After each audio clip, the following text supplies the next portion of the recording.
not one for evolutionary theories because a lot of them are misused, but the one referenced by this author in his book explaining ADHD was very interesting. I'd never thought of the evolutionary reasons for these neurotypes.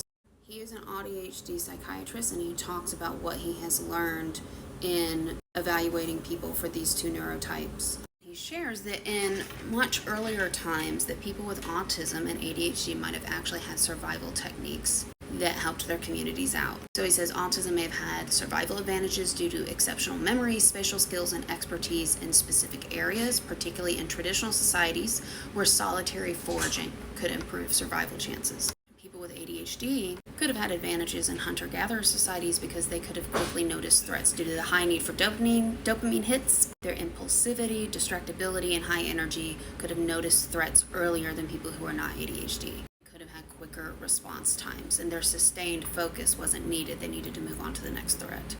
I'm not one for evolutionary theories because I know evolutionary gender theories have been largely disputed because things that are evolutionary happen across cultures.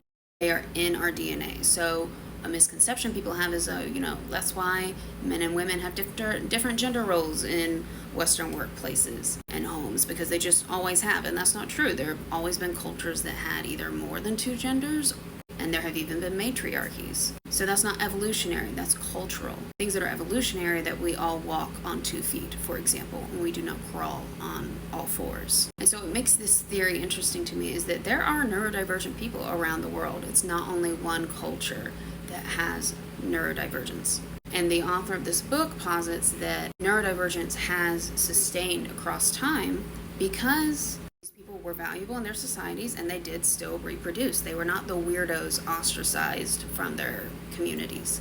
The issue we have nowadays is that our work environments and other environments, such as school environments, but I'm an IO psychologist, so I focus on work environments. They're built around unwritten rules that penalize having these identities and do not reap the benefits from them, or they really resist reaping the benefits from these neurodivergent identities. Because so much of our workplaces have unwritten rules that value informal networks and reading social cues and not rubbing anybody the wrong way. When we only value those things, we lose the ability to value that autistic people might notice things that other people don't because of the attention to detail and the sustained focus. And that ADHD brains might excel in crisis management or have quick response times and be more innovative thinkers because we've only groomed our work cultures to value a very narrow definition of what's acceptable. And again, that's not evolutionary, that is cultural.